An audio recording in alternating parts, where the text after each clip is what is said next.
Oh, well, Grant, it's good to catch up again. How are you feeling about being on camera and sharing your story to this unseen audience? I'm okay about talking about myself and telling people my story. Not so sure about the video, but that's okay. Yeah. I'll manage. Good on you. I just got something cut out my nose. So, you just had something snipped off your nose. So that's right. You're so looking good. Bit conscious of it? Or I was very self-conscious about it. I've got to take it out just for this. People may not have even noticed it without you pointing it out. Oh, probably not. Yeah, still band-aid on it. But Grant, I think that's very good of you to share a story further afield like this. Thanks for inviting me to do so. I think community building is one of the great strategies for community building is story sharing.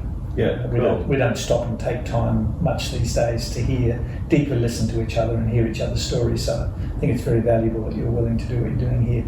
Thanks, thank you. Yeah.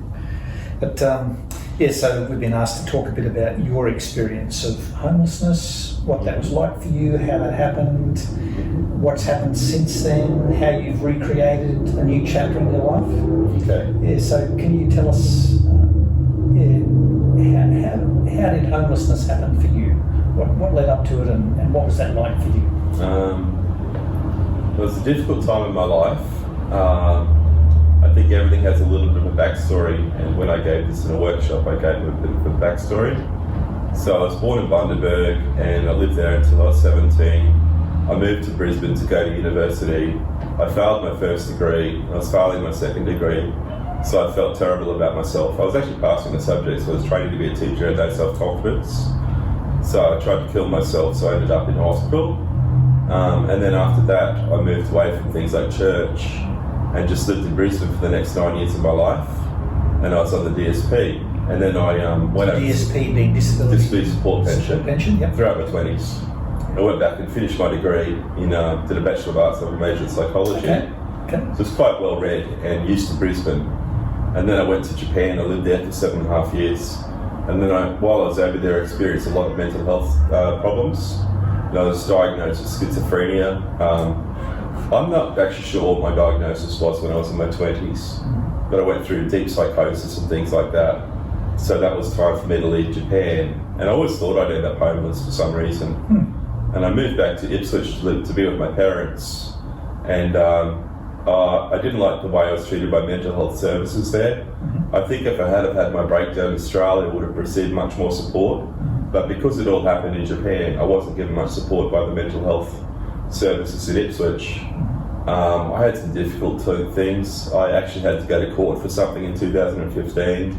I was also assaulted twice. Once my jaw was broken in 2015. That was quite a serious assault. And then in 2016, I'd lost my job. I was working at the time, and I'd lost my job, and I was assaulted again, and these people tried to kill me. And then after that, they used to walk around intimidating me, and I couldn't get any support from anyone or anything. So I actually moved to Brisbane. I only knew one person in Brisbane, who was at the time one of my closest friends, and probably still is. His name is Michael, but I just couldn't live in Brisbane anymore. I thought I can bang my head on broken doors, but I can't bang my head on the same broken doors, because otherwise I'll die. So I just tried to get to a different catchment. You're only able to be serviced by people in Brisbane if you live in Brisbane. I couldn't be serviced in Ipswich, or I wasn't being properly serviced, so I just picked up all my belongings, or some of my belongings, and put them in a bag. I moved to Brisbane. I did a little bit of couch surfing at time to time in Ipswich as well, and I was staying in Brisbane. I got kicked out of the place I was at, so I was only there for 2 weeks. It was a short-term solution, and then I went, found a homeless men's hostel because I had nowhere to live, and I lived there for about 4.5 months. I've lived in hospital. Wow! So there's a whole lot of stuff that led up to your experience of living in a homeless men's hostel, around mental health, around addiction, around loss of work,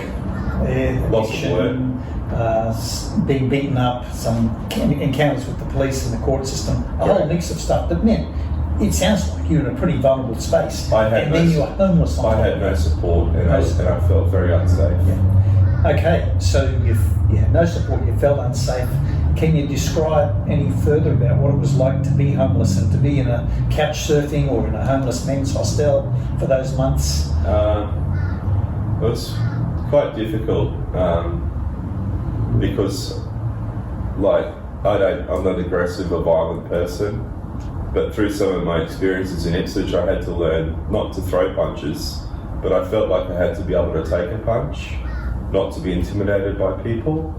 And when you're in the hostel, I found that there was a lot of underlying problems for a lot of people there. Some people were struggling with addiction, other people had mental health issues, other people were violent, and sometimes people had 2 of the 3, and sometimes people had all 3 of the 3. And we didn't have any doors, and there was no security, and there was no safety. And at times there I was very afraid for my life. But I mixed with everybody, I tended to mix with everybody. Yep, okay.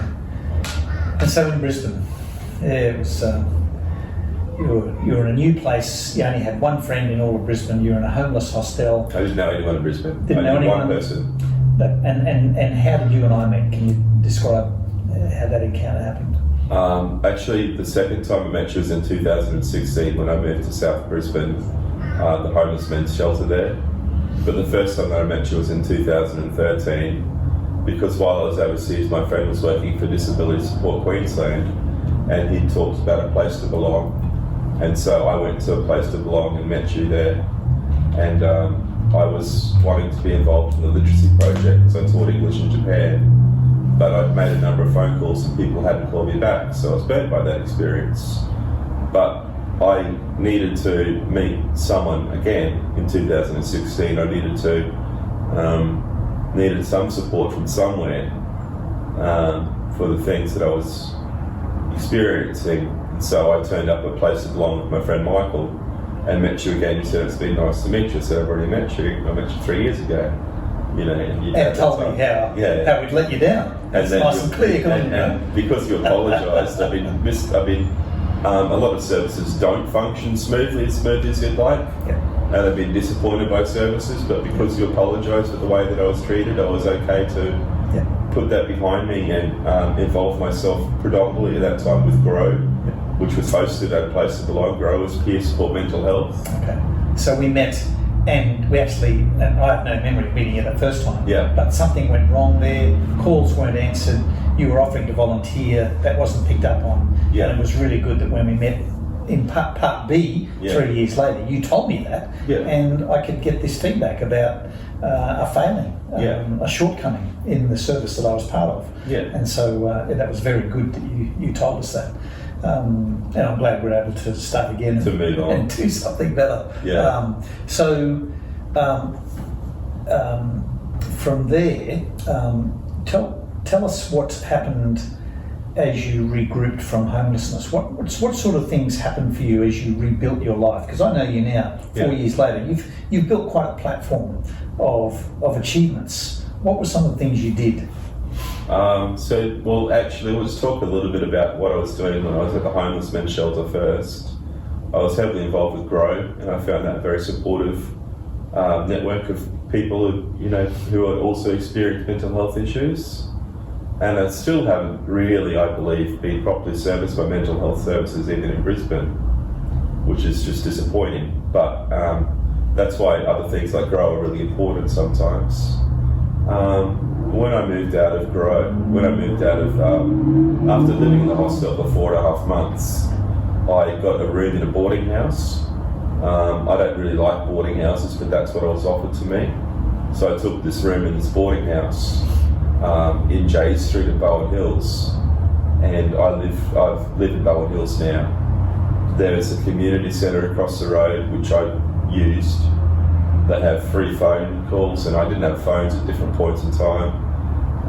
And they had a computer. I had no computer, so somewhere I could use a computer. Coffee. Have a coffee and meet some people, play a bit of pool. So that's something I've been involved with, and I'm in the reference group. I was asked to be the chairperson of the reference group eventually, so that was good. The Red Cross Community Centre in J Street offers sometimes for other services to come in and talk about what they're doing. An organisation called Queenslanders of the Disability Network came and talked about the NDIS, I had reservations about the NDIS, about how it might lead to loss of other services. I expressed those things, but I was listened to, and I was asked to contribute, and so I was really happy to contribute.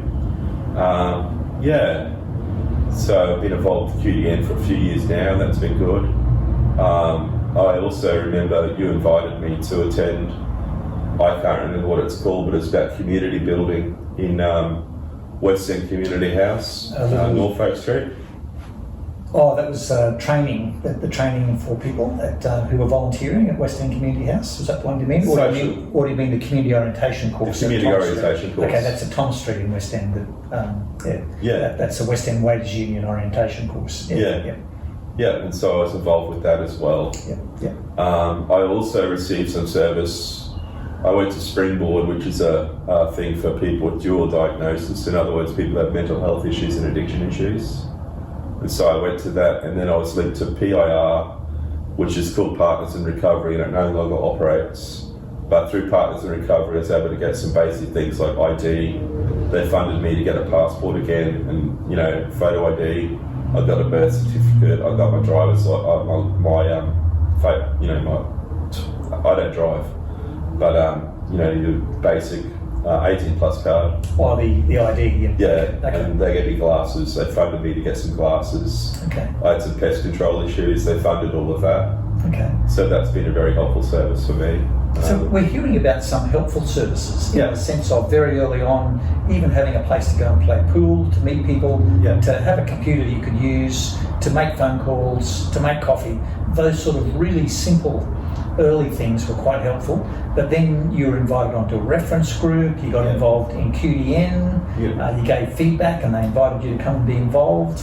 And then PIR sounds like it was very helpful on a practical level. Yeah. And you got housing, so you were in a boarding house, but then you moved to social housing. Yep. And now you have a unit. And now I have a unit, And I know that since then you've got on NDIS, and while you had early questions about it, there's been some support funding come your way as well. Yeah, so some of the NDIS stuff has been good. Yeah, so some of them, okay. So there's some helpful services. Now, the context of this conversation now is about the mix of services and friendship and companionship. So you met me, and you and I kept in contact not as a service provider, but as we might call a local ally or probably an informal ally.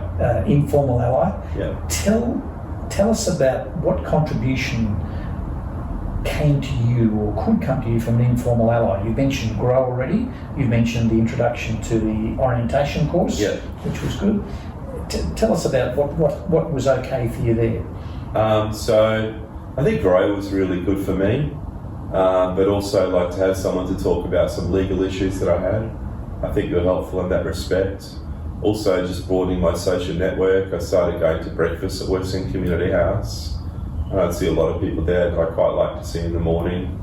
I've also, I was also had another informal ally who used to work for Red Cross called Bob. Bob's a friend of Neil's, Bob Cunningham. And Bob invited me to the church. It happens to be the same church that Neil goes to. My friend Neil here, Neil invited me to go to a book club at his house. So I'd be going to the book club. We watched a movie socially. Okay, so there are a few more social neighbourhood type things there. I can see you're a pretty smart person, you love reading. I've got a little book group happening at my home, so you came and fitted in there very snugly. And I know that some people in that group have invited you to their place to watch a movie, so there's this other connecting kind of happening that's separate from me. So it sounds like through my role as an informal ally, I've introduced you to people, to a group, to groups, as a Grow group and a book club. I know we went to a local sort of network end of year camp at the end of last year, where you met more people, and I noticed you milling around there that somehow you already had met some people, and so it's like you built this network of informal relationships. So not only have services been helpful with some of the practical things, but there's been some sort of companionship network that you become part of. Would you describe it that way? Would that be fair to say? I think that's fair to say, that I've got an informal network that perhaps sometimes I could put more of myself into, like be more regular at going to different things. But yeah, I've met a few friends through just our friendship. And also, you know, I always used to like, before COVID, going to West End Community House for breakfast and then going up to Grow. Okay. So there's quite a few things that you've constructed there, Grant, to respond to your own belonging needs in terms of practicals and in terms of relationship. You're providing leadership in a couple of different organisations. You've got options for peer support, and you've got housing now. So 2016 to now, 2021, can you describe the shift that's happened for you? How do you describe life now compared to then? So I'm happy about the way things have turned out a little bit. I've got housing, proper housing. I'm happy enough living with this person I'm living with. He's my flatmate, he's okay. And I've got a small group of friends, I suppose. I'm also receiving more money because I've got the DSP again. There's a massive difference between the DSP and a job seeker. It really helps. I've been able to do some savings. Sort of not quite sure what I'm going to try and do next. But I've got a few things that have worked out okay for me. I could glasses so I can see. I've got an ID so I can go into places. It's very good.